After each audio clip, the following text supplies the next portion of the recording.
अस्सलाम वालेकुम, good morning, सुबह बखैर। क्या हाल है आप लोगों का? अच्छा, ये वाली जो ईद होती है ना, बड़ी ईद जो आने वाली है इंशाल्लाह, ये वो ईद होती है जिसका पहले ही पता चल जाता है कि किस दिन ईद होगी। तो लिहाजा अब पता चल गया है कि किस दिन ईद होगी। पहले तो हमारा एडवेंचरस किस्म की ईद होती है ना, पता ही नहीं होता कि कल है कि नहीं है। तो अब होगी जी, it's going to be on a Saturday Abdullah. It is going to be on a Saturday on the 7th of June। और चांद नजर नहीं आया। कल मुल्क भर से शवाहिद इकट्ठे करने की कोशिश की गई, लेकिन कहीं भी चांद की शहादत नहीं मिली।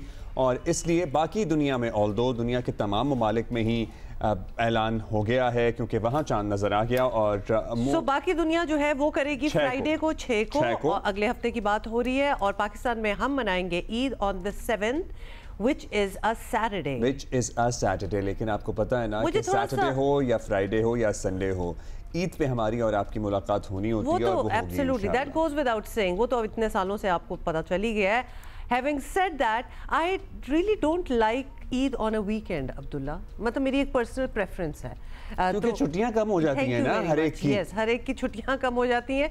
वैसे आपको पता है कि बाकी दुनिया में, जैसे अमेरिका का मैं आपको बता देती हूँ कि वहाँ जब कोई पब्लिक हॉलीडे, कोई ऐसा दिन जिस दिन छुट्टी हो, वो वीकेंड पे फॉल करे, तो उसकी जगह वो वीकडे में जो है छुट्टी देते, मतलब उसकी एक एक्स्ट्रा छुट्टी देते हैं। They don't count the weekend. यहाँ पे so if the छुट्टी is on a Saturday, they will give you a Friday or a Monday off. यहाँ पे भी I'm sure छुट्टियाँ तो ज़्यादा ही होंगी। अभी छुट्टियों का सरकारी ऐलान हो गया नहीं हुआ। बाय द वे आज छुट्टी है यौम तकबीर के सिलसिले में, सो वो भी मुबारक हो आपको। और इस सिलसिले ये में भी आज बड़ा, और इस ज़मीन में जो भी मुल्क भर में तकरीबात हो रही हैं वो भी आपको बताएंगे।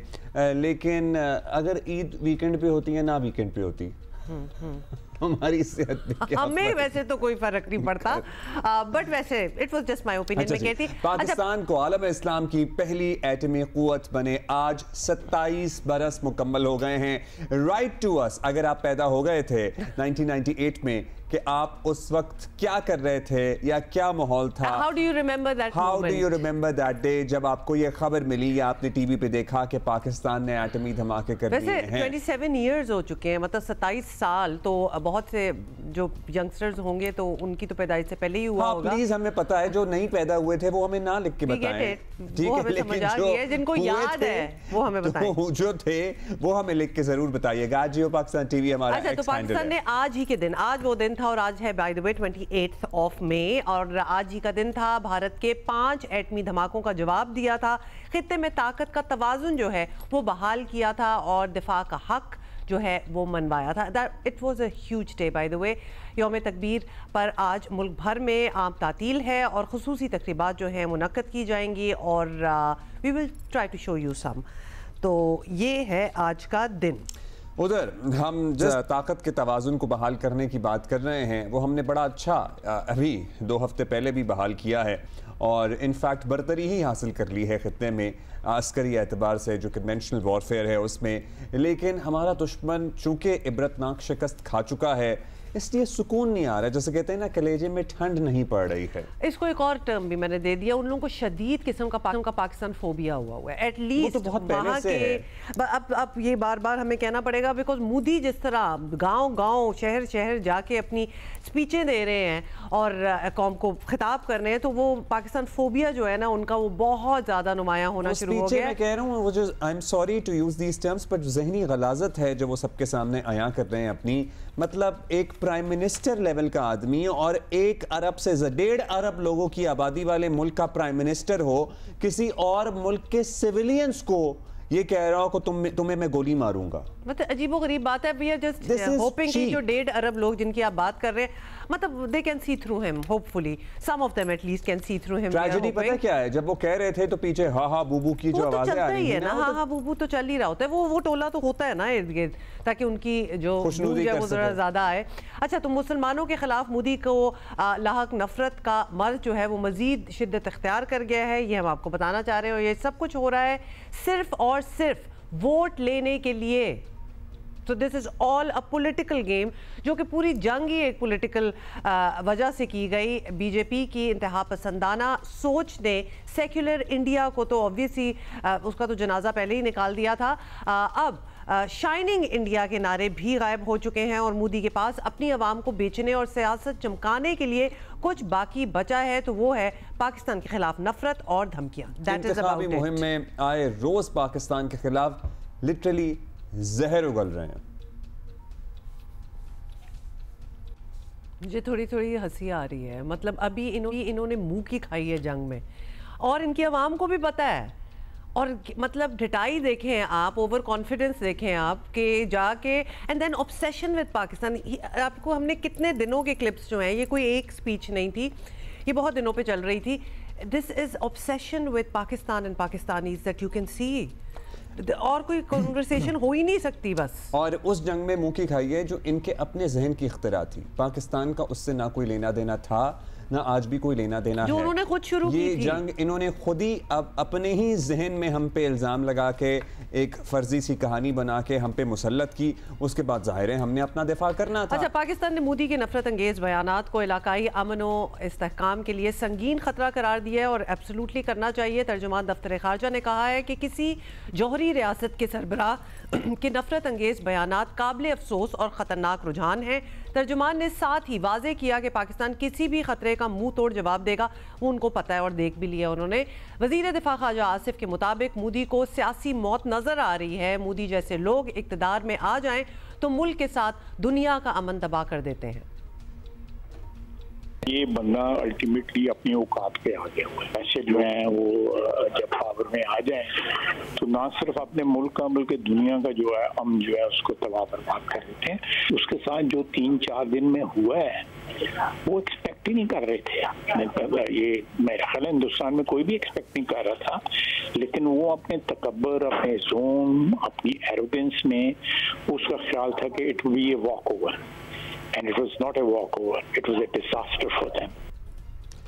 मोदी के बयानात खुद भारत में मजाक बने हुए हैं। इनके अपने लोग कह रहे हैं कि ये कैसा वजीर आजम है, बॉलीवुड फिल्मों की तरह डायलॉग बोल रहा है, लेकिन जिंदगी बॉलीवुड फिल्म नहीं है। ये इन्हें कौन समझाएगा जाके। है। भारतीय अपोजिशन लीडर राहुल गांधी भी एतराफ़ कर रहे हैं कि भारत की खारजा पॉलिसी नाकाम हो गई है। पाकिस्तान के खिलाफ किसी मुल्क ने भारत का साथ नहीं दिया। सीधी सी बात यह है कि दुनिया पाकिस्तान के खिलाफ मोदी की नफरत, उनकी नफरत अंगेज सियासत, उनके नफरत अंगेज बयानात सुन रही है। मतलब दुनिया में लोग भी देख रहे होंगे ना कि ये 1 अरब 40 करोड़ के मुल्क का वजीर आजम जो है वो दूसरे मुल्क के सिविलियंस, आबादी, शहरियों के बारे में क्या घटिया बातें कर रहा है। दुनिया को पहले अगर शक था तो मेरा ख्याल है अब यकीन हो गया होगा कि पहलगाम वाक़े के बाद ऑपरेशन सिंदूर के पीछे भी मोदी के सियासी मकासद ही छुपे थे और इसकी गवाही कहीं और से नहीं खुद भारतीय सियासी रहनुमा दे चुके हैं। साबिक भारतीय वज़ीर ख़ारजा यशवंत सिन्हा के अल्फाज भी आपको सुनाते हैं। कितना कमाल कर दिया मोदी जी ने। आइए चलिए इस पे बात करते हैं। लेट्स अंडरस्टैंड कि एक्चुअली ये क्या हो रहा है। सेनेटर इरफान सिद्दीकी हमारे साथ हैं।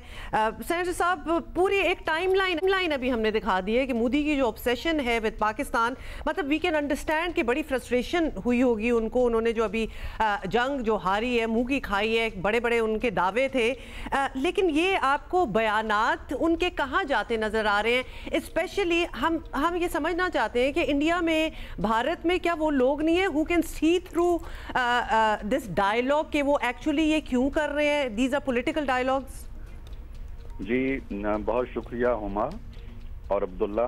सबसे पहले तो आपको यौम तकबीर की मुबारक। 27 साल पहले हमने एक ऐसी कुव्वत का इजहार किया था और वो भी भारत के रद्द अमल के तौर पे किया था, जिसके बाद से हम कम से कम एक ऐसी सूरत हाल में हैं कि हम भारत की आंखों में आंखें डाल के देख सकते हैं और भारत को मालूम है कि अगर वो कोई मुहिमजूई करेगा तो उसका रद्द अमल क्या आएगा। तो मैं आपको और आपके तवज्जुह से पूरी कौम को मुबारकबाद पेश करता हूँ। तो जहाँ तक मैंने बड़ी तफसील से देखा, बड़ी अच्छी रिसर्च के साथ आपने चीज़ें पेश की हैं और पूरी एक टाइम लाइन वाकई आपने दिखाई है। लेकिन टाइम लाइन में आप देखें कि 11 साल से ये जो सफ़र है मोदी साहब का, इसमें भारत को किस तरह से जवाल का शिकार चला आ रहा है, हर एतबार से, समाजी पहलू से, मुआशरती हवाले से, अक़लियतों के हवाले से, बुनियादी हुकूक के हवाले से, कश्मीर के हवाले से। तो ये 11 साल सफ़र दरअसल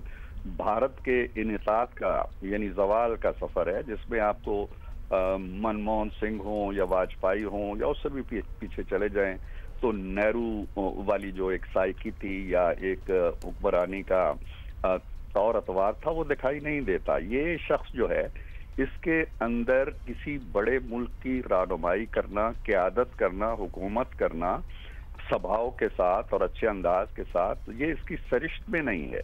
इसकी जो अगर आप तारीख पढ़ें तो ये शुरू से ही ऐसी जमातों से या ऐसे ग्रोहों से मुंसलिक रहे हैं। आरएसएस के ये बहुत नौजवानी में ही उससे शामिल हो गए थे। तो अब ये जो कुछ कह रहे हैं ये तो हुमा और अब्दुल्ला एक हारे हुए शख्स की आवाज है, और उनकी वो जो भी कहें आप उनके चेहरे पे निगाह डालें और उनकी जो बदन बोली है, जिसको बॉडी लैंग्वेज का मैंने तर्जुमा किया हुआ है, वो बदन बोली देखें तो उसके अंग अंग से आपको एक शिकस्त खुर्दा इंसान दिखाई देगा। उन्हें कुछ नजर नहीं आ रहा। अस्करी शिकस्त हुई, यानी सर अस्करी शिकस्त हो गई, सिफारती महाज पे शिकस्त हो गई, आप कह रहे हैं बदन बोली भी उनकी नजर आ रही है शिकस्त खुर्दा, लेकिन वो हद से आगे बढ़ रहे हैं अपने बयानात में। जाहिर है इस तरह से पाकिस्तान के लोगों, नौजवानों के बारे में कहना कि मेरी गोली तो है ही। How do we plan to deal with this? हमने किस तरह से टैकल करना है? क्योंकि वो जो रेड लाइन थी पहले भी कई मरतबा क्रॉस हुई भी है, लेकिन अब तो हद ही हो गई। देखिए अब्दुल्ला, इसमें एक दो बातें मैं गोशगुजार करना चाहूँगा। ये ज़ुबान तो बहरहाल सारी दुनिया देख रही है कि ये गली मोहल्ले के जो उबाश लोग होते हैं वो भी ऐसी ज़ुबान इस्तेमाल नहीं करते। कहाँ ये कि 1.5 अरब इंसानों के मुल्क का जो सरबराह है वो इस तरह की ज़ुबान इस्तेमाल करे, लेकिन हमारे यहाँ इस तरह की ज़ुबान इस्तेमाल नहीं हो रही है और ना हम करना चाहते हैं। हम एग्रेशन पे यकीन नहीं रखता। हम सारी दुनिया के इंसानों को जिंदा रहने का हक देना चाहते हैं, चाहे वो भारत के हैं चाहे वो किसी मुल्क के भी हैं। हम ये नहीं कहते हैं कि रोटी खाओ और रोटी नहीं खाओगे तो मेरी गोली तुम्हारे सीने में उतरेगी। ये ज़ुबान हम इस्तेमाल नहीं कर रहे, लेकिन इसका मतलब ये नहीं है कि हम इस तरह के लोगों का मुकाबला करने की सकत नहीं रखते या करना नहीं चाहते या पहलू तही करना चाहते हैं या हम अपनी आंखें एक तरफ फेरना चाहते हैं। ऐसी बात नहीं है। मैं दाद देता हूं आप लोगों की कि आपने बड़ी मैच्योरिटी के साथ, बड़ी पेशा वराना महारत के साथ भारत के झूठ को, भारत के इस तरह के अज़ाइम को बेनकाब किया है, और आपने हमारे दिफाई मोर्चे की एक बड़ी अहम जंग लड़ी है। और जहां तक पाकिस्तान की हुकूमत का, पाकिस्तान की मुसल्लह अफवाज का ताल्लुक है, वो इन चीज़ों पे नज़र रखे हुए हैं। उन्हें मालूम है कि ये शख्स जो कुछ कह रहा है, जो कुछ बोल रहा है, आगे बिहार के इंतखाबात आ रहे हैं। अभी आपने उनके वजीर खारजा की बात सुनवाई है, यशवंत सिन्हा की, कि पुलवामा हुआ तो भी इंतखाबात का मसला था, उड़ी हुआ तो भी इंतखाबात का मसला था। भाई आप अपना जो भी धर्म है आपका, उसको और हमसायों से ताल्लुकात को क्यों इस्तेमाल करते हैं अपने चुनाव के लिए? आप पहले भी शिकस्त खा चुके हैं, अब भी शायद शिकस्त खा जाए, चले जीत जाए, लेकिन किसी एक सूबे में 28 रियासतों में से एक रियासत के अंदर अगर इंतखाबात हो रहे हैं तो उसका मतलब थोड़ा ही है कि आप अपने पड़ोसी पे चढ़ दौड़ें और वहां की शिकस्त को फिर फतह में बदलें और फिर शायरी करें और फिर इस तरह के डायलॉग बोलें जो फिल्मों में बोले जाते हैं, गंडासा फिल्मों में बोले जाते हैं। तो इनका कोई असर होने वाला नहीं है। ये पस्ती की तरफ जा रहे हैं, ज़हनी पस्ती की तरफ जा रहे हैं और अपनी शिकस्त खुर्दा जो कैफियत है उसको मजीद पुख्ता करने चले जा रहे हैं। राइट। सेनेटर साहब, क्या चले हम बैठे इधर खित्ते में उनको भी समझते हैं, हम बात को समझ गए कि ये पस्ती की तरफ जा रहे हैं। क्या दुनिया ये स्टेटमेंट्स देख रही है? Are they connecting the dots? Pulwama में क्या हुआ, तब भी इलेक्शंस का मसला था, उड़ी वाला तब भी इलेक्शंस का मसला था, अभी भी पहलगाम वाक़े के इर्द गिर्द उनका इलेक्शन। ये बड़ी टेलिंग चीज़ें हैं। We are interested in knowing कि क्या दुनिया को नज़र आ रहा है कि कोई एविडेंस नहीं देते, कभी भी इन्होंने कोई एविडेंस नहीं दिया, वो चढ़ दौड़ते हैं पाकिस्तान के ऊपर। अब हम इंडिया की आवाम से क्या एक्सपेक्ट करें कि वो ये बात समझ सकेंगे कि नहीं, लेकिन दुनिया को ये बात समझ आ रही है, उनको नजर आ रही है? देखिए उमा, बड़ा अच्छा सवाल है आपका। मेरा ख्याल ये है कि इस दफा दुनिया को नजर आ रही है। ये जो रद्द अमल पहलगाम का आया है दुनिया में, वो उड़ी के वक्त नहीं आया था, वो पुलवामा के वक्त भी नहीं आया था और हमारा नैरेटिव जो था उसको मुस्तनद नहीं समझा गया था। लेकिन पहलगाम के बाद जो हमारा बयानिया सामने आया है और दुनिया ने भी देखा है कि बगैर किसी एविडेंस के एक शख्स जो है वो एक मुल्क पे 10 मिनट के अंदर अंदर FIR काट देता है और चढ़ दौड़ता है, उसके ऊपर हमला कर देता है। तो यही वजह है कि भारत बुरी तरह सफारती मैदान में भी बहुत पीछे रह गया है। उसको किसी एक मुल्क से भी अपने बयानिए की तायद नहीं मिली। दुनिया जान गई है कि भारत का पस मंजर क्या है और अब किन मसाइल से वो तो देखे ना, उसकी इकानमी का क्या हाल हो रहा है, उसके यहाँ सियासी दबाव उस पर बढ़ रहा है। इन सारी चीजों की वजह से मेरा ख्याल ये है कि फर्स्ट टाइम हमारे हिस्ट्री में दुनिया ने उसका साथ नहीं दिया। जंग में आप देखिए, आपके दोस्त सीना तान के आपके साथ कंधे से कंधा मिला के खड़े रहे हैं, आपकी मदद की है, आपके हक में बयानात दिए हैं। Not a single country from the world, एक मुल्क ने उसके हक में कोई बयान नहीं दिया, उसके साथ बोला नहीं। डोनाल्ड ट्रंप के हवाले से वो समझते थे कि वो उठ खड़े होंगे और पाकिस्तान के खिलाफ हमारा सियासी और हर महाज पे सफारती साथ देंगे, वहां से कोई ऐसी आवाज नहीं उठी। तो ये शख्स जो है इसने बांझ करके रख दिया है अपने मुल्क को, सियासी सतह पे भी, सफारती सतह पे भी, और अस्करी सतह पे जो कुछ इसके साथ हुआ है अच्छा इसका तस्वर नहीं किया जा सकता। भारतीय मीडिया की अभी हम बात कर रहे थे, अपने जो हमने बयानिया दिया और इब्तिदाइया दिया, उसमें बहुत सी बातें आपको पता है बेसरोपा करते हैं, लेकिन एक खबर वहाँ बहुत गर्दिश कर रही है कि चीन से हमारे पास J-35 तैयारे आने वाले हैं, जल्द आने वाले हैं। पाकिस्तान की तरफ से इसकी कोई ऑफिशियल कॉन्फर्मेशन या इसकी तरदीद नहीं आई है। कुछ आप इस बारे में हमें इनलाइटन कर सकते हैं?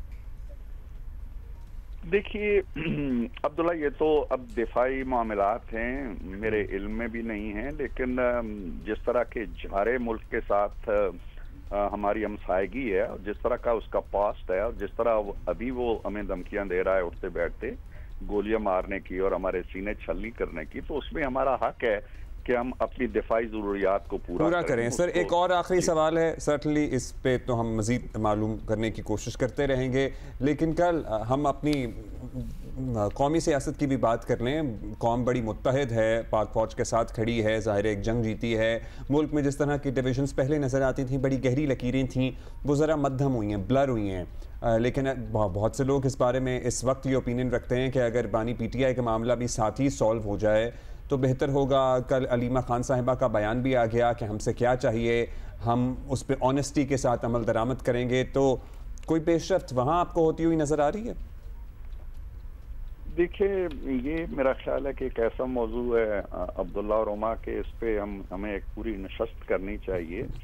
लेकिन जो ताज़ा तरीन बयानात कल आए हैं और उसमें कुछ लो और कुछ दो की बात चली है, इस मकाम तक उनका आना भी मेरा ख्याल है कि वो जान गए हैं कि हालात बदल गए हैं। और मैंने जो कल कहा था किसी जगह के एक न्यू नॉर्मल पाकिस्तान में जन्म ले चुका है और इस न्यू नॉर्मल के अंदर जो बयानिया था PTI का वो बिल्कुल पिट चुका है। अब न मुसल्लह अफवाज के खिलाफ उन्होंने कोई हर्जा सराई उनकी सुनी जानी है, ना फील्ड मार्शल साहब के खिलाफ कोई हर्जा सराई सुनी जानी है, ना पाकिस्तान गवर्नमेंट के बारे में वो बातें हो सकती हैं जो पहले हो रही थी। पाकिस्तान ने एक बड़ी फतह हासिल करने के बाद सियासी मंजरनामे को बदल दिया है। अब कुछ लो और कुछ दो के बारे में मैंने कल भी कहा था कि चलें, देने को तो फौज उनको बहुत कुछ दे दे, हुकूमत उनको शायद बहुत कुछ दे दे, उनके पास देने के लिए क्या है? अब PTI क्या देगी फौज को और PTI क्या देगी हुकूमत को? पहले ये बताएं। चलें, हमारी तरफ से तो हम ये रियायत दे दें, वो रियायत दे दें, मुकदमे वापस ले लें, उनके लिए जेल के फाटक खोल दें, उनको सियासत की सरगर्मियों में ले आएं, वो क्या देंगे जवाब में? ये तो बताए ना। जब लेन देन की बात करते हैं तो वो उनकी जेब में कौन सा सिक्का है जो वो? सर एक सूबे में उनकी हुकूमत है, पॉपुलर हैं, वो जाहिर है पॉपुलर तो हैं। देखिए अब्दुल्ला, उनकी हुकूमत है, जमजम उनकी हुकूमत कायम रहे, उस हुकूमत से हमारा कोई ताल्लुक वास्ता इस हवाले से नहीं है कि वो हमारे लिए कोई बहुत बड़ा प्रॉब्लम क्रिएट कर रही है। ठीक है, चल रहे हैं, वो ऊंच नीच होता रहता है।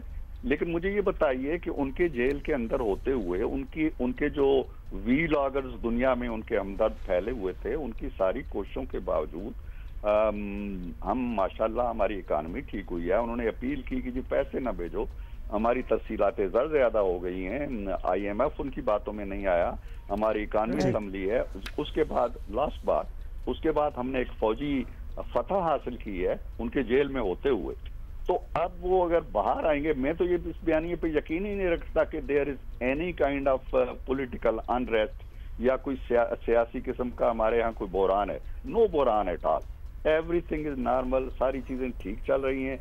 वो कोई बहरान था भी अगर उनके जहन में तो वो टल चुका है। जी certainly, गुज़श्ता चंद हफ्ते में जो इवेंट्स हुए हैं उससे एक तब्दीली तो आई है। बहुत शुक्रिया आपका for your time, thank you sir. बहुत शुक्रिया। और जल्दी से आपको बता दें डॉक्टर आदिल नजम में हमें ज्वाइन किया है। आदिल नजम एंड बॉस्टन यूनिवर्सिटी में प्रोफेसर हैं, हमारे शो पे आते रहते हैं। डॉक्टर साहब thank you so much for your time. Pakistan और इंडिया अब सिफारती महाज सरगर्म हैं वहाँ और डेलीगेशंस जो हैं भेजी जा रही हैं। इंडिया का है वहाँ पे, हमारा 30 को जाएगा। जी, सदर ट्रंप के इसरार के बावजूद अगर भारत इस मामले में अमेरिका का किरदार तस्लीम ही नहीं करता तो आपके ख्याल में ये सिफारती मिशन जो है उनके लिए क्या हासिल कर पाएगा? जी, पहली गुजारिश ये है, हमें ये बिल्कुल वाज़ेह होना चाहिए कि ये कोई ऐसी चीज़ नहीं है जो एक दिन में हो जाएगी। एक दौरा होगा हमारा या उनका या ट्रंप का एक बयान होगा और उससे मसला हल हो जाएगा। ये 70 साल पुराना एक आलमी one of the biggest challenges out there है। और मसले से मेरा मुराद है कश्मीर, क्योंकि जब तक कश्मीर का मसला हल नहीं होता बाकी कोई चीज़ जो है वो अपनी जगह पे नहीं आती। तो इसको हमें एक लॉन्ग गेम की तरह ही खेलना चाहिए। दूसरी गुजारिश और अहम गुजारिश जो आपने ट्रंप साहब का जिक्र किया, ट्रंप साहब मेरे ख्याल में जिद शिद कोई नहीं कर रहे हैं उनकी। ऐसा नहीं है कि वो बड़ा कुछ इसके इंटरेस्टेड हो गए। उन्होंने एक बात कह दी, जो भी सोच के कही, सीरियसली कही या नहीं कही, कह दी। उस वक्त पाकिस्तान को एक एडवांटेज मिल गई क्योंकि पाकिस्तान हैज ऑलवेज वांटेड कि जो इशू है वो इंटरनेशनलाइज हो। भारत हमें पता था रिट्रैक्ट करेगा, भारत हमें पता था बैक ट्रैक करेगा, क्योंकि भारत का हमेशा से मौक़िफ़ ये रहा है कि हम इसमें तीसरी पार्टी को नहीं लाना चाहते। अब इस एडवांटेज का इस्तेमाल करना ट्रंप की रिस्पॉन्सिबिलिटी नहीं है, वो पाकिस्तान की रिस्पॉन्सिबिलिटी है। और उसमें शायद हमसे थोड़ी सी देर हो गई है। ये बहुत पहले शुरू हो जाना चाहिए था। मेरा तो मौक़िफ़ पहले दिन से ही रहा है कि Pakistan immediate response should have been, बताएं जी किधर मिल रहा है, हम मीडिएशन के लिए तैयार हैं। ट्रंप साहब आप बताइए, आप हमें कहाँ आना चाहते हैं? आप कहाँ चाहते हैं कि हम कैंप डेविड आ जाते हैं, हम मशरिक़ वस्ता में आ जाते हैं, हम कहीं और आ जाते हैं? आप भारत को लेके आए। हम भारत को ट्रस्ट नहीं करते, लेकिन ये इंतजार करना कि भारत मानेगा तो फिर हम आएंगे, I think that is not in our interest. और ना ही ये इंतजार करना चाहिए कि क्योंकि ट्रंप साहब ने कह दिया है तो वो अभी ठेकेदार हैं।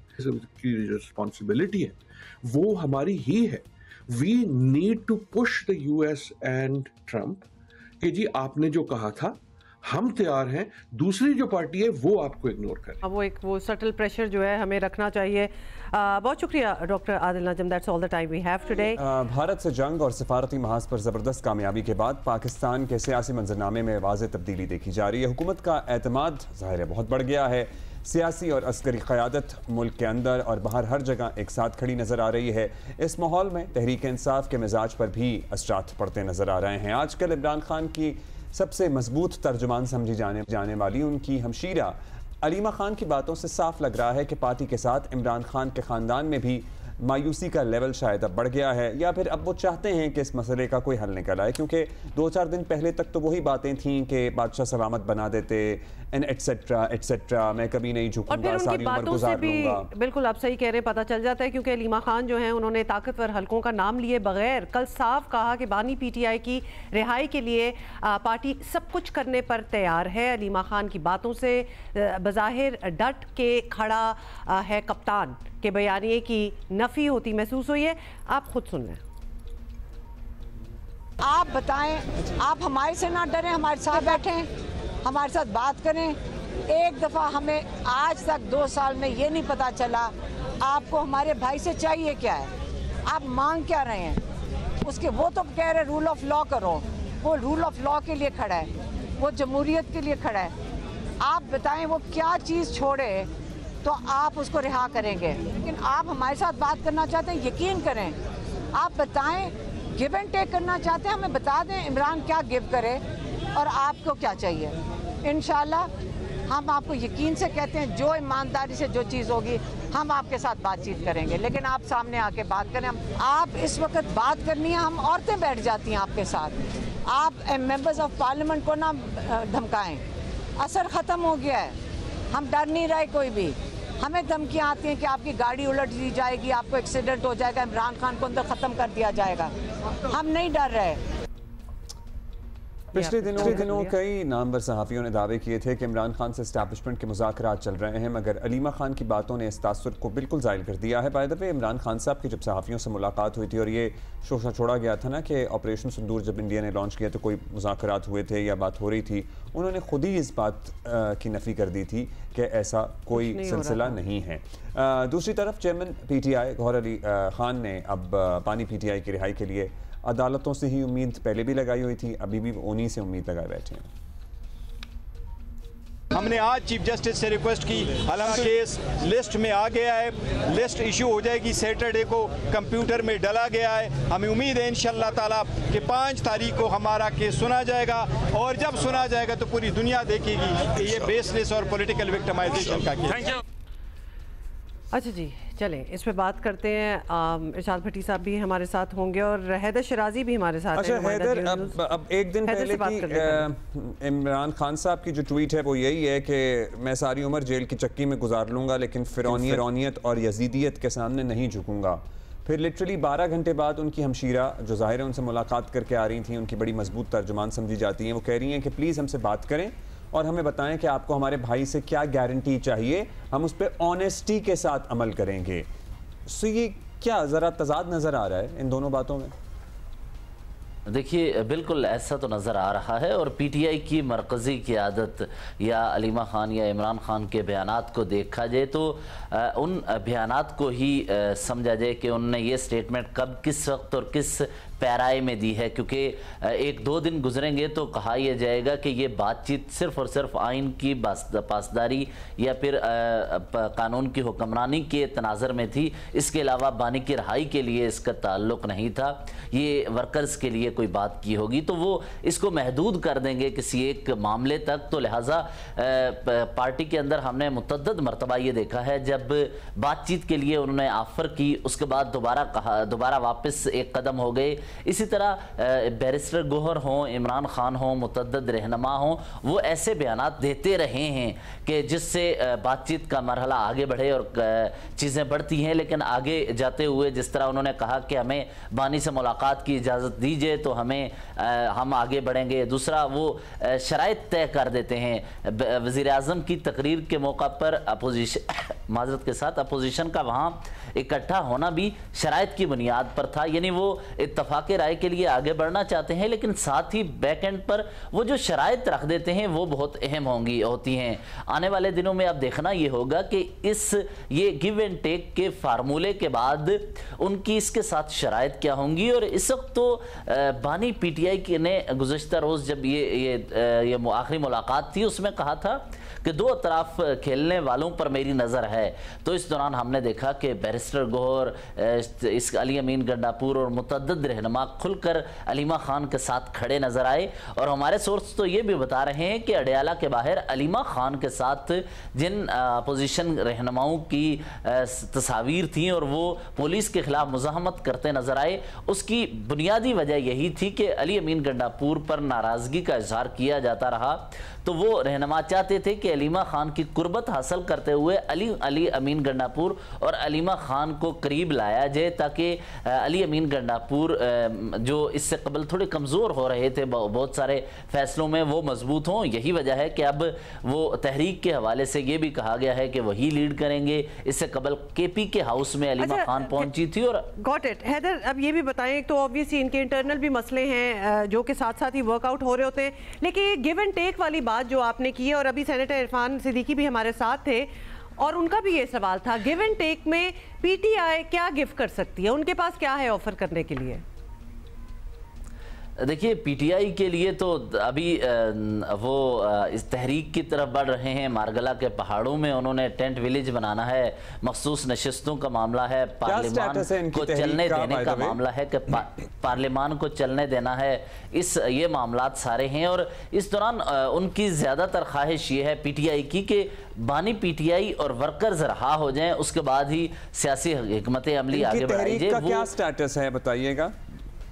अभी तहरीक के लिए सूबाई सदूर जो हैं वो इकट्ठे हुए, उनमें से अक्सरियत ने कहा कि 2 जगह हैं हमारे पास, एक सवाबी में टेंट विलेज बनाया जाए, साथ ही यहाँ मारगला के पहाड़ों में जो कि खैबर पख्तूनख्वा हरीपुर की तरफ से आते हुए एरिया है, यहाँ लगाया जाए तो वहाँ से आगे इस्लामाबाद की तरफ बढ़ेंगे। दूसरा उन्होंने ऑप्शन ये रखा है कि इस मरतबा इस्लामाबाद नहीं आना बल्कि मुल्क के मुख्तलिफ शहरों में वहाँ की तंजीमें इकट्ठी होंगी, कराची, कोयटा, पेशावर और लाहौर समेत इस्लामाबाद। तो लॉकडाउन होगा, एहतजाज होगा, क्या लॉन्ग मार्च होगा, क्या इसका पॉइंट क्या होगा? वो लॉन्ग मार्च नहीं होगा, ये सिर्फ और सिर्फ वहीं पे धरना दिया जाएगा, मरकजी शाहराहों को जाम किया जाएगा ताकि शहर में किसी किस्म की मूवमेंट ना हो सके। तो मरकजी शाहराहों को जाम किया जाएगा, सवाबी से मेन शाहरा को, मोटरवे को समझ आ गई है। बेसिकली वही करेंगे जो करते हैं, मतलब there is nothing new at least नजर नहीं आ रहा है। इरशाद भट्टी साहब हमारे साथ हैं और एक जो बात हो रही है, भट्टी साहब आपसे सबसे पहले वही पूछ लेते हैं कि अलीमा खान के बयान के बाद जो है वो बड़ा साफ सीधा एक सवाल है, क्या इमरान खान एनआरओ मांग रहे हैं? नहीं भाई, कौन एनआरओ मांग रहा है? बिल्कुल भी इमरान खान एनआरओ नहीं मांग रहे। और मेरे ख्याल के मुताबिक मेरे लिए ये ज़िंदगी का सबसे बड़ा एक हैरत अंगेज़ मोड़ होगा कि जब मैं ये देखूंगा कि इमरान खान एनआरओ मांग रहे हैं। अभी कल ही इमरान खान की गुफ्तगू आई है और वलीमा खान साहबा ने सुनाई है कि इमरान खान कह रहे हैं मुल्कगीर इज्तिजाजी तहरीक चलाने जा रहा हूँ। मेरी पार्टी नज़रिए की पार्टी है, इलेक्टेबल्स की पार्टी नहीं है, विकेट के दोनों तरफ खेलने वालों की पार्टी नहीं है और मैंने सब पर नज़र रखी हुई है। और फिर इमरान खान इसके बाद क्या कहते हैं? वो कह रहे हैं कि नो डील, कोई बैकडोर रिलीफ नहीं लूँगा, ना लिया है ना लूँगा। और फिर इमरान खान कह रहे हैं कि ये जो बाहर झूठ फैलाया जा रहा है व्लॉग्स की शक्ल में या बयानों की शक्ल में, ये सारा पार्टी का हौसला तोड़ने के लिए फैलाया जा रहा है। तो भाई इमरान खान से के मौक़िफ़ से आप इख्तलाफ कर सकते हैं, वो अपनी बात और अपने मौक़िफ़ पर खड़े हैं और 8 या 9 मरतबा वो कह चुके हैं कि कोई डील नहीं करूँगा, कोई ढील नहीं करूँगा, जब बकौल उनको ऑफ़र की गई। और इमरान खान तो ये जब हुकूमत से मुज़ाकरात हुए तब भी उन्होंने कहा था कि मेरी बात छोड़ दें, मेरी रिहाई की बात छोड़ दें, मैंने अदालतों से रिहा। और जब ट्रंप की बात तस्करा करते हैं वो जो इधर थे, इनसे ऐलान ला ताल्लुक़ भी तो नहीं किया जाता है ना फिर बरमला ऑफिशियल सतह पे। और अब बता दीजिएगा कि बानी पीटीआई के ख़ानदान की जानिब से भी ये पूछा गया है कि उन्हें बताया जाए कि हमारे भाई से आपको क्या चाहिए। अब ज़ाहिर है इससे पहले बहुत दफ़ा कहा जा चुका है कि 9 मई के मामलात पर ज़रा नज़रसानी करें, माफ़ी मांगें, सोशल मीडिया को लगाम डालें, ये डिमांड्स तो पहले हैं ना, अब उनको माना नहीं जाता और अब ऐसे जाहिर किया जा रहा है कि जैसे पता नहीं है कि क्या चाहिए। उनको माने बगैर बात आगे कैसे बढ़ सकती है? बात ना आगे बढ़ी है, बात शुरू हुई है पिछले पौने 3 सालों में, 2.5-3 सालों में बात बहुत दफ़ा शुरू हुई है, लेकिन बात उस जगह तक नहीं आई जहां से कोई ब्रेक थ्रू हो सकता हो। और अब तो कोई बातचीत नहीं हो रही, कोई ये जो सारा चूरन बेच रहे हैं ना मुख्तलिफ टीवी चैनलों पर, ये सब झूठ है, कुछ भी नहीं हो रहा। ना अभी कोई उधर से कोई माफ़ी की आई है पेशकश, ना इधर से माफ़ करने की कोई बात सामने आई है। तो ये सारा ऐसे हवा में बातें, हवाई। ठीक, शुक्रिया आपका भट्टी साहब। आप कह रहे हैं ऐसी कोई बात सिरे से हो ही नहीं रही, तो बात क्या हो रही है तो दूर की बात है। लेकिन ज़ाहिर है अलीमा खान साहबा का बयान है, कल उनका बयान बड़ी अहमियत का हामिल है कि आप हमें बताएं, हम सिद्क़ दिल के साथ सॉर्ट ऑफ उन्होंने कहा कि टोकन हुकूमत भी इस वक्त उनके ऊपर भी कोई खास प्रेशर नहीं है, तो उनको भी कोई इंसेंटिव भी मिलेगा तो बातचीत कोई आगे बढ़ेगी। खैबर पख्तूनख्वा असेंबली में सरकारी मुलाजिमों की बहार आई हुई है, हो क्या रहा है ये सुनिए ज़रा। और इस बहार में मुसलसल इजाफा भी हो रहा है। मेंबरान की तादाद 145 है, मगर इनके मुलाजमीन की तादाद हो गई है 950। इनफैक्ट इससे भी तजावुज़ कर गई है। मेंबर्स 145 हैं और इनके आगे से जो स्टाफ है, हाँ, समझ लें वो 950 है। So, इनमें ड्राइवर्स हैं, माली हैं और पता नहीं कुक्स हैं और पता नहीं कौन कौन। एक औसत शरह कितनी बनती है? मेरा ख्याल है 6 साढ़े 6 मुलाजमीन फी मेंबर बनती है। ये हम जान लेते हैं हमारी साथी नादिया सबोही साहिबा। नादिया प्लीज बताइएगा ये सिलसिला कब से चला? ये आहिस्ता आहिस्ता ये तादाद बढ़ रही थी लेकिन अब तो बहुत ज्यादा नहीं। मतलब एम्प्लॉयमेंट जनरेशन के नाम पे यही एम्प्लॉयमेंट तो नहीं है कि अपने मेंबर्स को देते जाओ? अच्छा, आपने बहुत सारे सवाल मुझसे किए और ख़ुद ही जवाब दे दिए। बिल्कुल 2013 से खैबर पख्तूनख्वा में पीटीआई की हुकूमत है और जब से अब तक पीटीआई ने बहुत सारे ऐसे लोगों को जो उनके वोट बैंकर्स थे या जो उनके कारकुनान थे उनको असम्बली में, खैबर पख्तूनख्वा असम्बली में भर्ती किया है। और अभी जो करंट जो सिचुएशन है उसमें 127 ऐसे मुलाजमीन हैं जो ग्रेड 3 से ग्रेड 9 तक के हैं। 127 मुलाजमीन की महकमा ख़जाना ने जो मंजूरी दी है, जिसमें से 27 को भर्ती भी कर लिया गया है। 100 का जो प्रोसेस अभी जारी है। अब अगर हम बात करेंगे खैबर पख्तूनख्वा हुकूमत की, जो पीटीआई की हुकूमत है और 3 दफ़ा ये हुकूमत में, तीसरी दफ़ा ये हुकूमत में है, तो खैबर पख्तूनख्वा जो असम्बली है उसमें 145 मेंबरान हैं टोटल। अब जब अरकान असम्बली 145 हैं तो इसमें आप सोचें कि 900 से ज़्यादा 986 इसमें भी तजाद है। 986 और 956 का फिगर चल रहा है। ये मुलाजमीन की तादाद इतनी हो गई है। बेहतर ये होगा कि हम 950 से ज़्यादा कर लें तो, लेकिन 950 जो मुलाजमीन हैं खैबर पख्तूनख्वा असम्बली के। दूसरी जानब जो 100 नादिया पहले तो ये बता दें कि ये भर्तियां की किसने हैं, मतलब ये किस क्लॉज के अंदर आती हैं, किस तरह ये भर्तियां? वज़ीर आला का इस्तेहकाक है, स्पीकर का इस्तेहकाक है, कौन कर रहा है? कौन कर रही है? बिल्कुल ऐसा है कि खैबर पख्तूनख्वा हुकूमत में जो तीसरी मरतबा जो पीटीआई आई है तो तीनों मरतबा ही असद कैसर साहब थे स्पीकर असम्बली, इस्लाम मुश्ताक गनी साहब और इस वक्त बाबर सलीम सवाती। तो स्पीकर का इस्तेहकाक है और स्पीकर ने ही अपने उस पर इनको भर्ती किया है। और ये जो फ़ौज इन्होंने भर्ती की है इसमें ज़्यादातर ऐसे हैं जो शायद काम भी नहीं करते, क्योंकि 145 अरकान असम्बली के लिए अगर आप अंदाज़ा लगाएं एक फार्मूले के तहत तो 950 जो मुलाजमीन खैबर पख्तूनख्वा असम्बली के में हर असम्बली के रुकन के हिस्से में 6.5 जो मुलाजमीन आते हैं, तो ये बहुत ज़्यादा है। हर असेंबली मेंबर जो है ये अपने ही लोगों को अपने साथ भर्ती कराता होगा? बिल्कुल ऐसा ही है और इसमें ज़्यादा जो अमल दखल है वो स्पीकर का होता है। और स्पीकर जो अपने जो अरकान हैं उनको खुश करने के लिए जो अरकान असम्बली हैं उनकी मुशावरत से करते हैं। लेकिन इसमें एक और जो चीज़ है वो ये है कि तीनों स्पीकर जो थे अपने वक्त के और जो करंट अभी जो मौजूदा हैं उन्होंने जो मजमूई तौर पे 950 से ज़्यादा मुलाजमीन भर्ती कर लिए हैं। तो उस पर बहुत ज़्यादा आवाज़ भी उठाई गई इसके ख़िलाफ़, अपोजिशन ने भी आवाज़। उसमें आज़म सवाती जो हैं पीटीआई के हैं, उन्होंने भी कोई इंक्वायरी के लिए बात की थी, कोई रिपोर्ट जमा कराई थी, कोई हक़ाइक़ सामने लेके आए थे जिस पर एक इंक्वायरी हुई और इंक्वायरी में भी बात सामने आई है कि वाकई जो खैबर पख्तूनख्वा असम्बली है उसमें जो मुलाजमीन हैं भर्ती किए गए वो बहुत ज़्यादा हैं अरकान असम्बली की तादाद की निस्बत। उनको जो ऑपोजिशन ने भी नादिया प्रोटेस्ट की है, इंक्वायरी भी हुई है। इन अ नटशेल ये बता दें कि कुछ रिवर्स होगा इसमें कि नहीं? ऐसा कुछ भी देखने को नहीं मिल रहा और ना ही होने को जा रहा है, क्योंकि जो इंटरनल कमेटी है, एहतसाब कमेटी जो है खैबर पख्तूनख्वा में पीटीआई की, उसमें भी जो इंक्वायरी रिपोर्ट दी है तो उसमें बड़े वाज़े अल्फाज में कहा गया कि ये इस्तेहकाक स्पीकर का है।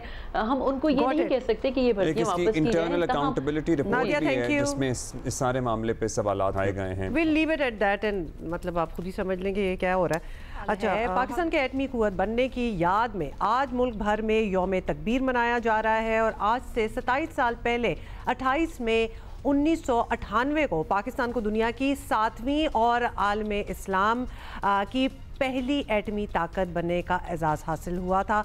मतलब what a day it was. और ये वो तारीख साज और काबिल फ़ख्र दिन है जिसके बाद सही मानों में पाकिस्तान का दिफा नाकाबिले तस्खीर बना दिया गया। गुज़िश्ता 27 बरसों के दरमियान कई बार पाकिस्तान और भारत के ताल्लुकात इंतहाई कशीदा हुए। कारगिल जंग हुई, कई बार फ़ौजें जो हैं वो आमने सामने आई और फिर रवा माह भी पाकिस्तान को भारतीय जारियत का सामना करना पड़ा, मगर ये जंगें एक हद के अंदर ही रही। अगरचे पाकिस्तान ने रवा माह लड़ी जाने वाली जंग में भारत को रिवायती जंग में भी करारा जवाब दिया, मगर हकीकत यह है कि पाकिस्तान की एटमी सलाहियत ही इसका कमाल है कि भारत एक हद से आगे बढ़ने की जरूरत नहीं करता। इस जंग से पहले नायब वज़ीर आज़म और वज़ीर ख़ारिजा इसहाक़ डार ने बताया था कि पाकिस्तान जब से एटमी ताकत बना है भारत जानता है कि जंग के नताइज क्या हो सकते हैं और पूरे खित्ते के लिए क्या हो सकते हैं। Well, comparison is over. On 28th of May 1998, you are a nuclear power, and so is India. So, number one, so you are a nuclear power, and you are recognized as a missile power as well. So, no worries at all. Warfare is very much there, but when you say last option, if you are referring to the nuclear option, so obviously there is a national command authority in place in Pakistan, like all the countries who are nuclear, and it is their domain that in such eventuality that National Command Authority would meet, where again Prime Minister and the leadership of Prime Minister Shahbaz Sharif, the both the civil and military leadership who are the members of that command authority under the law of the land, they will sit and decide. अच्छा जी, आपको बताएं कि पाकिस्तान शुरू में एटमी हथियार रखने के ख़िलाफ़ था, लेकिन भारत ने 1974 में एटमी तजुर्बा करके ख़ित्ते में ताकत का तवाज़न बिगाड़ना शुरू कर दिया। और इससे पहले भारत 1971 में पाकिस्तान का एक बाजू अलग करने में कामयाब हो गया था। तब उस वक्त के वज़ीर आज़म ज़ुल्फ़िकार अली भुट्टो ने मुल्क को एटमी ताकत बनाने का फ़ैसला किया और इस मकसद के लिए डॉक्टर अब्दुल कदीर ख़ान की खिदमत हासिल की। और उसके बाद तमाम आने वाली जमहूरी और गैर जमहूरी हुकूमतों ने जौहरी ताकत हासिल करने के लिए कोशिशें जारी रखी। 1998 में भारत ने बाज़ाब्ता एटमी तजर्बात करके पाकिस्तान की सालमियत, खुद मुख्तारी और आज़ादी को ख़तरे में डाल दिया। जवाब में पाकिस्तान ने भी एटमी धमाके करने का फ़ैसला किया और उस वक्त मुस्लिम लीग नून की हुकूमत थी, मियाँ नवाज शरीफ वज़ीर आज़म थे। अमेरिका समेत दीगर बड़ी ताकतों ने पाकिस्तान को एटमी धमाके से रोकने की हर मुमकिन कोशिश की। ऑन द कॉन्ट्ररी भारत पे ऐसी कोई कदगनें नहीं लगी थीं। मुख्तलिफ तरह से हुकूमत पर दबाव डाला गया, भारी इमदाद की पेशकश भी हुई, जबकि इक़्तिसादी पाबंदियाँ लगाने की धमकियाँ हुईं और ऐसा हुआ भी, लेकिन पाकिस्तान डटा रहा क्योंकि पाकिस्तान जानता था कि एटम बम ऐसी डिटरेंस है जो दुश्मन को पाकिस्तान के खिलाफ जहरियत से रोक सकती है। और इस तरह 28 मई 1998 को बलोचिस्तान के चागी के पहाड़ों में भारत के 5 धमाकों के जवाब में पाकिस्तान ने 6 धमाके किए। इस तारीख साज दिन को यौम तकबीर का नाम दिया गया। पाकिस्तान को जौहरी मुल्क बनाने में पाकिस्तान के साइंसदानों, सियासतदानों समेत जिसने भी हिस्सा डाला, ज़ाहिर है उसमें अस्करी क़यादत भी शामिल है, वो हमारे हीरोज़ हैं और कौम उनकी एहसान मंद रहेगी हमेशा।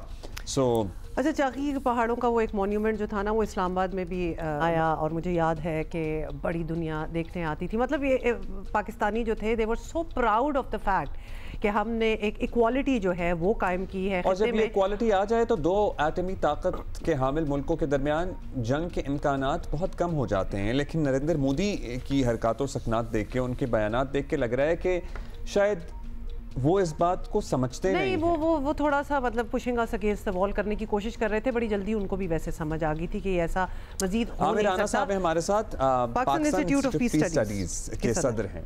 बहुत शुक्रिया राना साहब। राना साहब, पाकिस्तान ने 1998 में एटमी धमाके किए, किसी हद तक इसकी एक भारी कीमत भी हमने अदा की, लेकिन ये फैसला जिन्होंने किया, मानना पड़ेगा कि इन धमाकों के बाद पाकिस्तान और भारत के दरमियान एक जंग का ख़तरा ख़त्म हो गया। लेकिन अब फिर मंडला रहा था अभी 1 हफ्ते पहले, 2 हफ्ते पहले। तो क्या हम इससे डिटर्मिन करें, जंग का ख़तरा ख़त्म हो गया? Would you agree?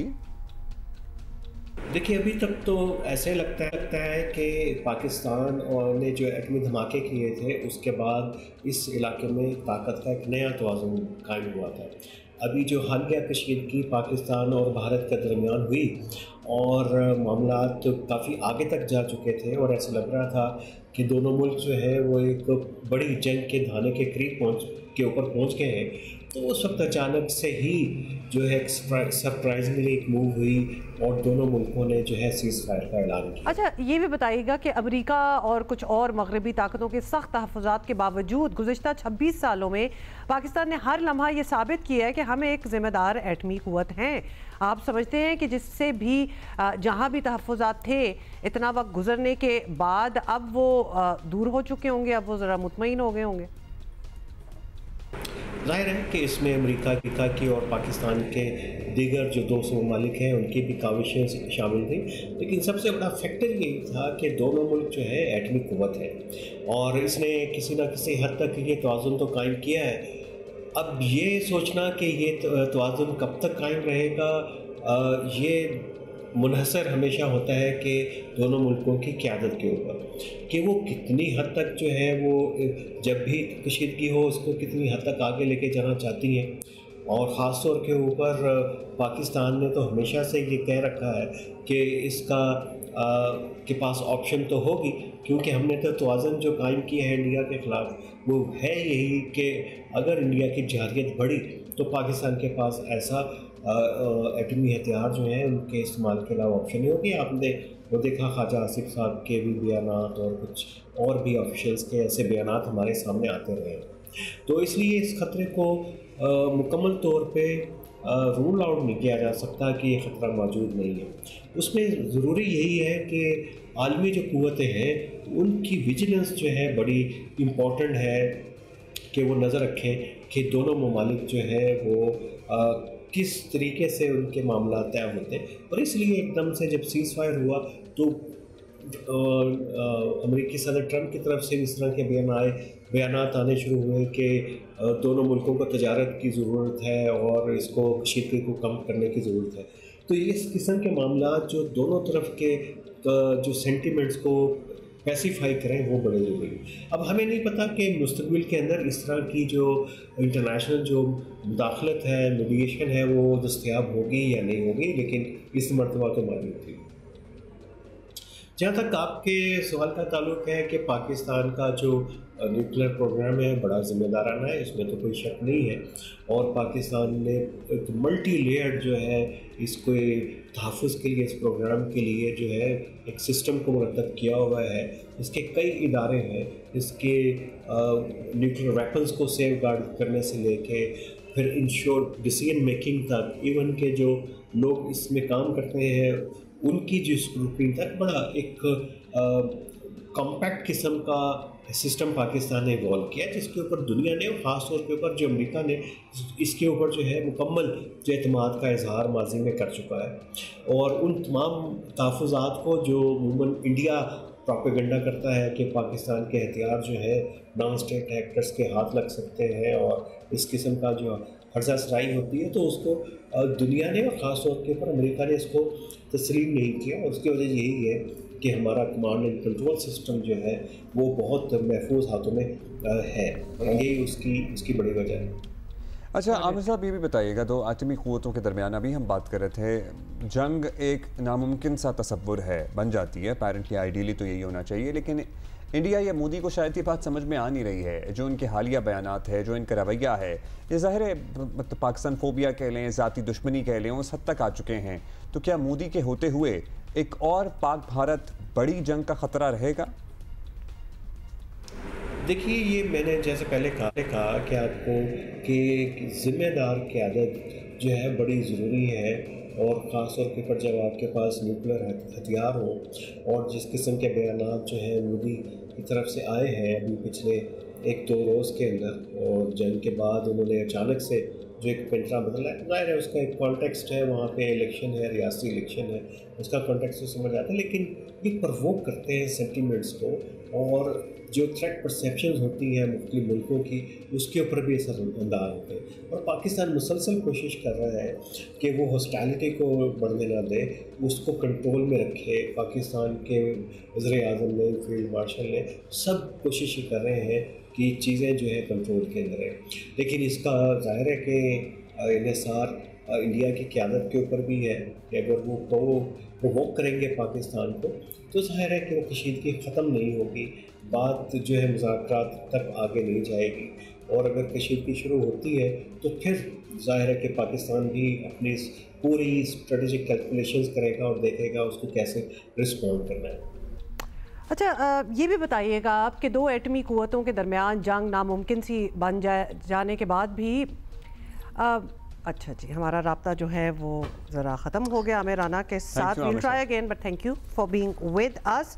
ये बातें तो खैर हम करते ही रहेंगे। और आज आपको पता है कि बांग्लादेश टीम आ चुकी है। पाकिस्तान बांग्लादेश का पहला T20 जो है वो आज होगा। और 3 T20 मैचेस एक्चुअली होने हैं इस पूरी सीरीज़ में, और तीनों मैचेस कदाफी स्टेडियम लाहौर में खेले जाएंगे। और मैच रात 8 बजे शुरू होगा, गुड टाइम बिकॉज गर्मी बहुत शदीद है। और बांग्लादेश जो है ना वो एक अच्छी टीम है, लेट्स फेस इट, और बासलाहियत T20 टीम समझी जाती भी है ऑल अराउंड, और इसलिए अच्छे और सनसनीखेज मुकाबले देखने को मिलेंगे। At least that's what we are hoping. Pakistan team की क़यादत सलमान अली आगा कर रहे हैं। कौमी टीम के लिए अच्छी बात यह है कि हाल ही में PSL में बेशतर खिलाड़ी अच्छी फॉर्म में नजर आए हैं। तवक्को की जा रही है कि ये मोमेंटम बरकरार रहेगा। कप्तान सलमान अली आगा ट्रॉफी की रुनुमाई के मौके पर मीडिया से गुफ्तगू कर रहे थे। उन्होंने कहा कि कोच के मशवरे से प्लेइंग 11 बनाएंगे। बांग्लादेश टीम को आसान नहीं लेंगे, लेना भी नहीं चाहिए किसी को भी। अच्छा, थोड़ा सा आपको बता दें कि थोड़ी इक्वालिटी चल रही है दोनों टीमों में। बांग्लादेश टीम भी पाकिस्तान की तरह नए तजुर्बात और तामीर नौ के मरहले से गुजर रही है। और ये भी बताएं आपको कि टीम में कई नौजवान खिलाड़ी शामिल हैं, और कप्तान जो है लटन दास पूरी उम्मीद है कि उनकी टीम किसी को भी हरा सकती है, और हमारी टीम भी किसी को भी हरा सकती है।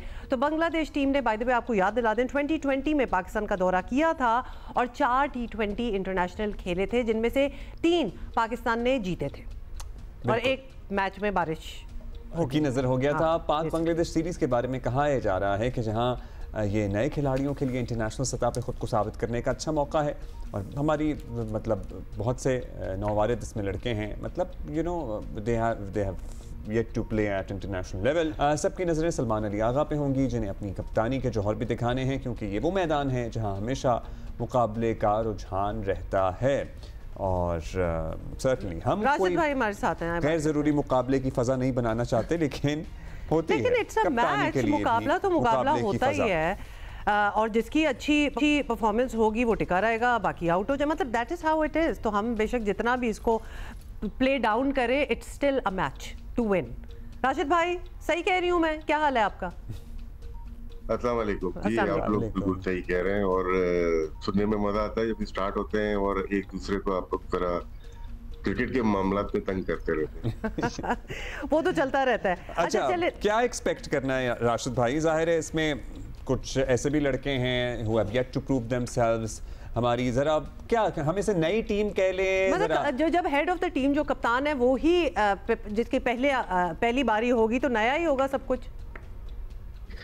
8 प्लेयर्स हमारे चेंज में न्यूजीलैंड टूर से, और खुशाइन जो चीज़ है वो फ़ख्र ज़मान है कि वापस आए हैं। वनडे में तो आए थे चैंपियन ट्रॉफी, लेकिन अनफिट हो गए थे, लेकिन प्रॉपरली वो अब आए। और पाकिस्तान टीम को जिस वक्त सबसे ज़्यादा ज़रूरत है ओपनिंग में, साइम अय्यूब भी वापस आए हैं। तो ऐसे प्लेयर जिस पे जो पाकिस्तानी अवाम बहुत चाहती है उनको, क्योंकि वो जिस तरह से खेलते हैं ये डिमांड है हमारी भी, ये दोनों हैं। और कुछ प्लेयर्स नहीं है, लेकिन शायद वो अगली सीरीज में आ जाएंगे। मैं बात शाहीन आफरीदी की कर रहा हूँ कि जिस तरह से उन्होंने खेली है, PSL बेस्ट बॉलर हुए हैं, लेकिन थोड़ा रेस्ट भी मिल जाए उनको अच्छा है। मशवरा ये होगा जो फाइनल प्लेयर्स हमारे खेले हैं उनको रेस्ट दे दिया जाए, ज़्यादा अच्छा है, क्योंकि बैक टू बैक मैचेस आ जाते हैं। जो नए प्लेयर्स ट्राई करने हैं तो लाहौर कलंदर्स के कुछ प्लेयर्स हैं उनको थोड़ा रेस्ट दे दें, या दूसरी टीम के जो थे प्लेयर्स जो है कोयटा का अबरार है उसको रेस्ट दे दें, एक आध मैच दे दें, उसके बाद तो उनको वापस लेके आ सकते हैं।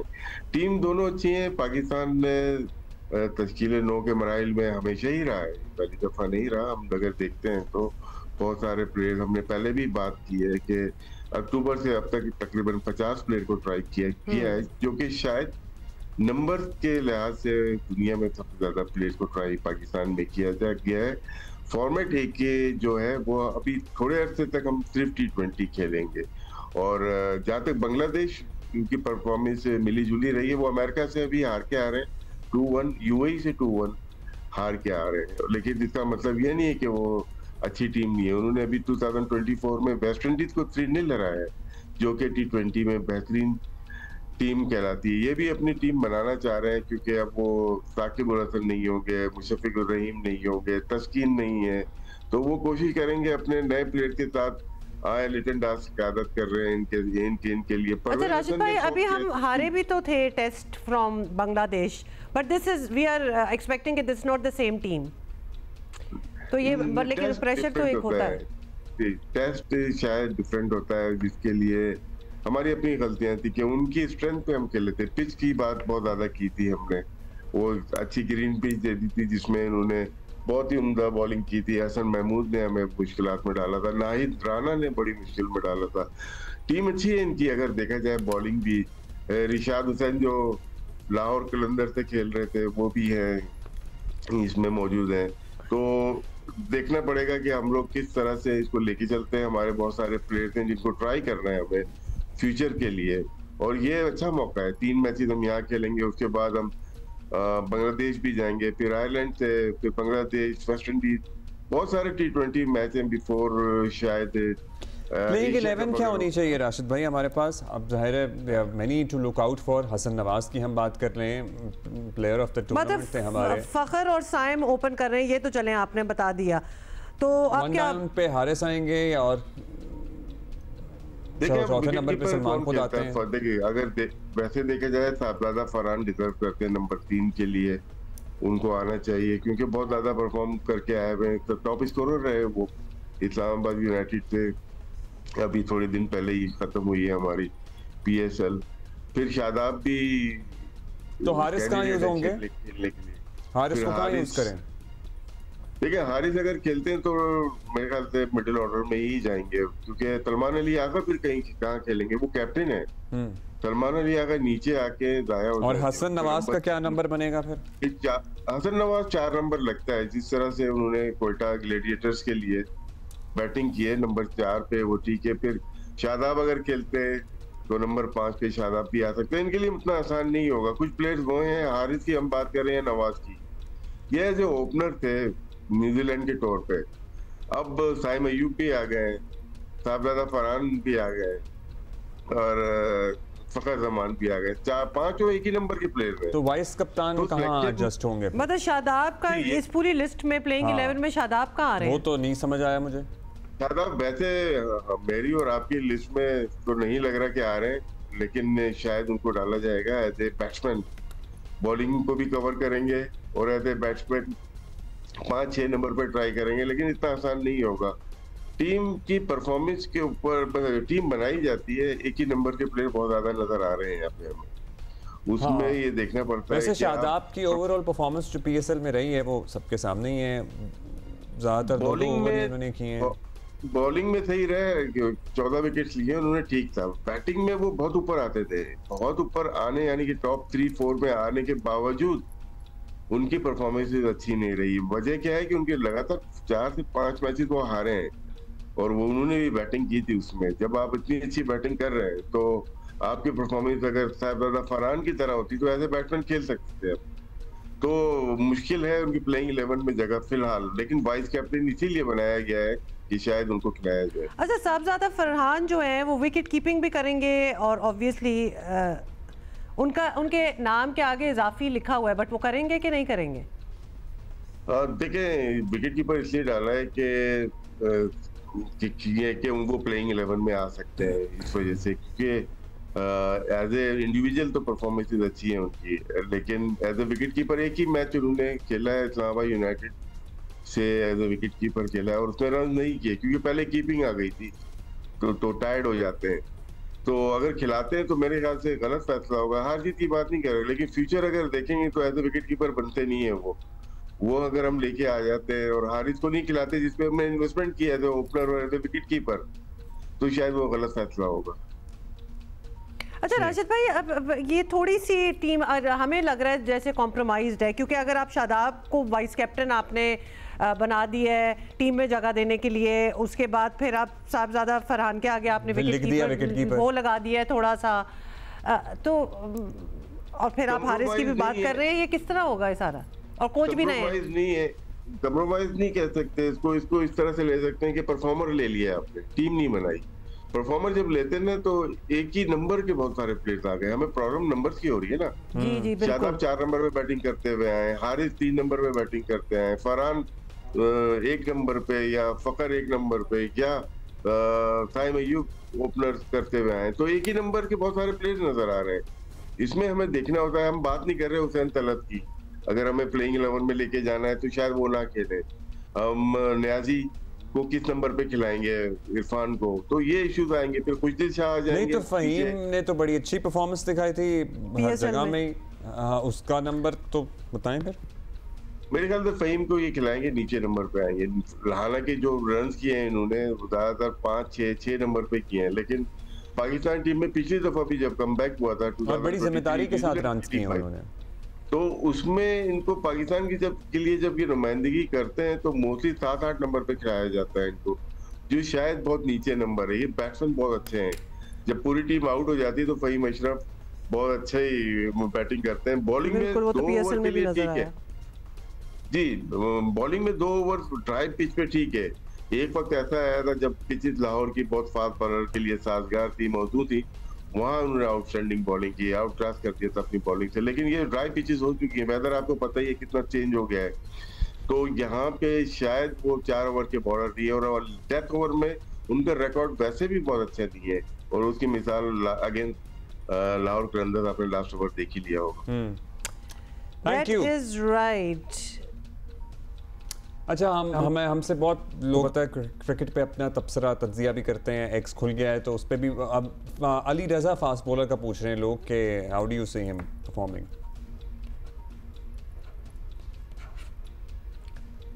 चल अच्छा, राशिद भाई को हमने शायद we have lost so him. Are we going Ali to connect Raza him? is one bowler to look So he'll out have to for. make a space for himself in the He team would have actually. to. PSL में he was impressive. Yeah, that's right. Okay, 8 बजे tonight Gaddafi stadium Lahore भर दे दोबारा। वैसे तो सभी हुकूमतें जो हैं वो रोज़ाना की बुनियाद पर बहुत से प्रोजेक्ट्स, बहुत से प्लान्स जो हैं वो सामने लाती हैं, ट्रांसपोर्ट हो जाए, इंफ्रास्ट्रक्चर, स्कूल, तालीम, डेवलपमेंट वगैरह, I mean you name it. लेकिन पंजाब हुकूमत ने कुछ दिन पहले एक ऐसी मुहिम शुरू की है जिसकी बड़ी ज़रूरत थी। हमारे सामने जो वाक़यात आ रहे हैं, बच्चों के अगवा, ज़्यादती, हरासानी वगैरह, इसलिए ज़रूरी था कि बच्चों को गुड टच बैड टच से मुतालिक आगाही दी जाए, और इसके लिए 2 कैरेक्टर्स जिनका नाम है हया और बहादुर वो बनाए गए हैं, जो कि एक एनिमेशन सीरीज़ के ज़रिए बच्चों को ये बुनियादी चीज़ें जो हैं ये समझाएंगे। ज़ाहिर है बात करेंगे, हम भी इस बारे में बहुत बात करते हैं, बच्चों को समझाने के लिए मुख्तलिफ वीडियोस का सहारा भी लेते हैं, लेकिन बाकायदा एक कार्टून की शक्ल में बच्चों को ये इशू समझाना जो उनके लेवल पे बात समझ आए, बस the need of the hour. Tauseef सभी गोंदल हमारे साथ मौजूद हैं, तर्जुमान हैं महकमा दाखिला पंजाब। तो शुक्रिया, बताइएगा कि पंजाब हुकूमत की जानिब से जो नई मुहिम शुरू की गई है, कब इसका आइडिया आया, क्या मकासद हैं इसके, और अब क्या प्लान है इस सीरीज़ को लेके? आप कहाँ शोकेस कर रहे हैं, कहाँ स्क्रीन कर रहे हैं? जी, Huma and Abdullah, I am really grateful for giving this opportunity कि हम आपके शो में आएँ और इसको पूरा पाकिस्तान और पूरी दुनिया देखती है और इस इम्पॉर्टेंट टॉपिक पे इस पर बात कर सकें। ऐसा है कि हुकूमत पंजाब का, चीफ मिनिस्टर पंजाब का, आप देखते हैं कि ये विज़न है कि जो मार्जिनलाइज सेगमेंट ऑफ सोसाइटी हैं, ख़ास तौर पे उनके हवाले से बात की जाए, उनके राइट्स की बात की जाए और उनको ईज़ आउट किया जाए, उनको फैसिलिटेट किया जाए, उनको सिक्योर किया जाए, उनको सेफ़ किया जाए। तो जहाँ तक हमारे मासूम बच्चे हैं, इनके हवाले से अगर आप रिसेंट भी कुछ फिगर्स पे गौर करें तो आपको 2021 से 25 के दौरान और ख़ास तौर पे 2024 में आपको एक सर्ज नज़र आती है, और जो डाटा जो हमारे सामने है जिसमें केसेस रिपोर्ट होते हैं जिनसी इस्तेहसाल के या इस हवाले से जो बच्चों के साथ वाक़यात हैं, वो 3000 प्लस हैं। और ये इतने ज़्यादा केसेस हैं कि इस पे मुस्तकिल बुनियादों पे काम हो रहा होता है। होम डिपार्टमेंट का एक ज़ैली इदारा है, आप जानते हैं, child protection and welfare bureau, तो ऑलरेडी हम इस पर काम कर रहे हैं। अभी हमने ये सोचा, और it was vision of secretary home Noorul Amin Mengal साहब, कि हमें इस पर एक ऐसी कैंपेन डिज़ाइन करनी चाहिए जो डायरेक्टली बच्चों तक भी जाए। पेरेंट्स तक पैगामात पहुँचाने का बहुत कोशिश इससे पहले भी हो चुकी है, अभी भी इस कैंपेन में भी वो इसका हिस्सा है, लेकिन बच्चों को डायरेक्ट एड्रेस किया जाए। हमारे पास 2 ऑप्शंस थे। एक ये था कि हम बच्चों को, अपने बच्चों को लें और उनके साथ हम कुछ शूट करें और मैसेजेस रिकॉर्ड करें और वो दें, लेकिन हमने इसको रिजेक्ट किया आइडिया को, क्योंकि हम नहीं चाहते कि किसी भी बच्चे के साथ ऐसी कोई स्टोरी एट्रीब्यूट हो। तो हमने मुश्किल रास्ते का इंतखाब किया और हमने 2 कैरेक्टर्स डिज़ाइन किए। ये पाकिस्तान में इससे पहले नहीं हुआ। हमने हया और बहादुर के कैरेक्टर्स जो आप दिखा भी रहे हैं स्क्रीन पे और आपने ख़ुद भी देखे, वी रियली अप्रिशिएट कि इसमें सारा मीडिया इस नेशनल कॉज में हमारा साथ दे रहा है। हमने ये 2 कैरेक्टर्स बनाए, ये बच्चे हैं मासूम, हया और बहादुर, और इनके थ्रू हम ये मैसेज बच्चों को, पेरेंट्स को, टीचर्स को, सोसाइटी में डिलीवर करना चाहते हैं कि अगर कोई बैड टच करे तो उससे घबराएंगे नहीं बल्कि टकराएंगे। और उसका तरीक़ाकार भी बड़ा आसान और सादा रखा गया कि हम शोर मचाएं और अम्मी अबू को बताएं कि सबसे ज़्यादा क्लोज़ आपके पेरेंट्स होते हैं, उनको आप बताएं, और ये ट्रेनिंग का पार्ट है। ये भी एक जहन में सवाल आता है कि आया ये हमें दोनों कैरेक्टर्स हयान बहादुर क्यों बनाने पड़े। तो अगेन स्टैट्स फिगर्स हमें ये बताते हैं कि ऑलमोस्ट जो पिछले सालों में केसेस रिपोर्ट हुए हैं बच्चों के साथ या जिनसी ज़्यादती के या good touch and bad touch के हवाले से जो भी इस नौइयत के केसेस आते हैं वो तकरीबन 50-50% हैं। अगर 53% गर्ल्स हैं, 47% बॉयज़ हैं, तो ऑलमोस्ट इट इज़ अराउंड 50%। तो हमें इन दोनों को एड्रेस करने की ज़रूरत थी, तो ये दो कैरेक्टर्स हमने इसको डिज़ाइन किया।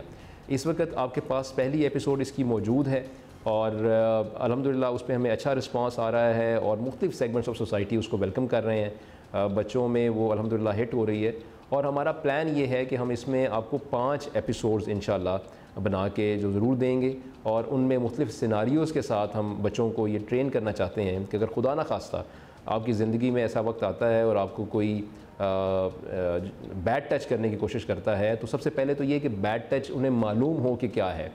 ये हम इसमें सिखा रहे हैं कि what is a good touch and what is a bad touch.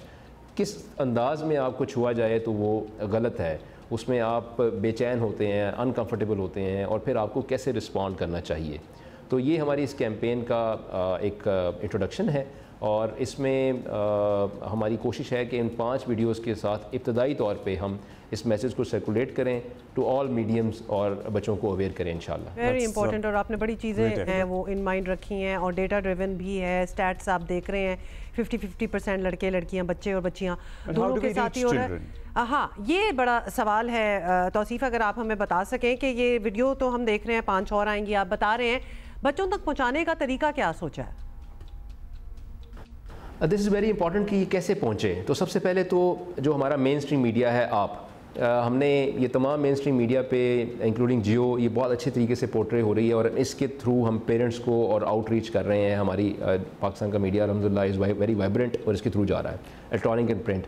फिर हमने डिजिटल मीडिया को इस्तेमाल किया है। हमने होम डिपार्टमेंट के भी तमाम accounts across all the mediums, Facebook, Twitter, YouTube, Instagram, TikTok, हम इन सब को इस्तेमाल कर रहे हैं। और फिर child protection and welfare bureau हमारा जो इदारा है जिसके थ्रू हम आउटरीच का प्लान कर रहे हैं, उनके थ्रू हम कर रहे हैं। उसके अलावा मुख्तलिफ जो प्राइवेट ऑर्गेनाइजेशंस हैं उनके थ्रू इसको हम आउटरीच प्लान पे लेके जा रहे हैं कि पहला पर्पस तो ये है कि इसको हम main stream and social media के थ्रू इसको फैलाएं, ये लोगों तक जाए और हमें अच्छा रिस्पांस अल्हम्दुलिल्लाह इस पर आ रहा है। दूसरी जो इसमें हमारा जो इम्पॉर्टेंट काम है वो है तालीमी इदारों को ऑन बोर्ड करना। तो आपको जान के खुशी होगी कि हमने स्कूल एजुकेशन डिपार्टमेंट को भी इस पे ऑन बोर्ड किया और बाकायदा उनको एक platform which is very important और स्कूल। अच्छा, अब ये बताइएगा, जाहिर है सब की तो एक्सेस नहीं है टीवी तक और भी बहुत सी ऐसी जगह हैं, दही इलाके हैं, दूर दराज गांव हैं जहां तक ये मालूमात पहुंचना ज़रूरी है। स्कूल चाहे वो छोटे बड़े स्कूल हों, दही इलाकों में हों, मदरसे हों, वहाँ तक कैसे पहुँचेंगे? जी, जैसे मैंने आपसे अर्ज़ किया कि बुनियादी प्लान तो हमारा ये है कि हम इसको करिकुलम में ऐड कर दें, वो तमाम स्कूलों में पढ़ाया जाएगा और इसके साथ साथ हम आउटरीच प्रोग्राम के तहत अभी तो हम जाएंगे। आपको पता है कि हमारे अमूमी तौर पे तो जो मॉडर्न स्कूल्स हैं वहाँ समर कैंप्स लगते हैं, तो वहाँ भी जाया जाएगा। और फिर जैसे ही ये स्कूल दोबारा इनका आगाज़ होता है और तब तक हमारी 5 एपिसोड्स भी इंशाल्लाह आ चुकी होंगी। पूरा हमारा एक जो इनिशियल केस है वो मुकम्मल हो चुका होगा, जो अवेयरनेस का एक पूरा मॉड्यूल है वो मुकम्मल हो चुका होगा। तो हम स्कूलों में जाएंगे अक्रॉस पंजाब, हमारा इरादा ये है। और बाकी ये कंटेंट तो ऐसा बना है, ये पहचान है पूरे पाकिस्तान की। जब हम कहते हैं बच्चे महफूज पंजाब महफूज, तो दरअसल बच्चे महफूज पाकिस्तान महफूज। तो ये बिल्कुल इस कंटेंट को यूटिलाइज़ किया जा सकता है ऑल ओवर। और हमारा ये इरादा है कि हम तमाम स्कूलों में, तमाम तालीमी इदारों में अर्बन एंड रूरल सेटिंग्स में जाएँ, फ़िज़िकली जाएँ और वहाँ पे पेरेंट्स को, टीचर्स को, स्टूडेंट्स को ट्रेन किया जाए कि बुनियादी तौर पे उन्हें पता हो कि what is a bad touch और अगर खुदा न खास्ता ज़िंदगी में आपको इसका सामना है तो आपको कैसे रिस्पॉन्ड करना चाहिए। और ये इंशाल्लाह इसमें आपकी मदद के साथ और रहनुमाई के साथ इंशाल्लाह हम देखते हैं कि ये एक कामयाब होगी इंशाल्लाह। क्योंकि बहुत को बताएं, शोर मचाएं, हाँ, आसान तरीका। तौसीफ सबीह गोंदल, तर्जुमान महकमा दाखिला Punjab, best of luck, because this is very important and we would love it कि पूरे मुल्क में इस किस्म की आगे ही जो है वो बच्चों तक पहुँचे।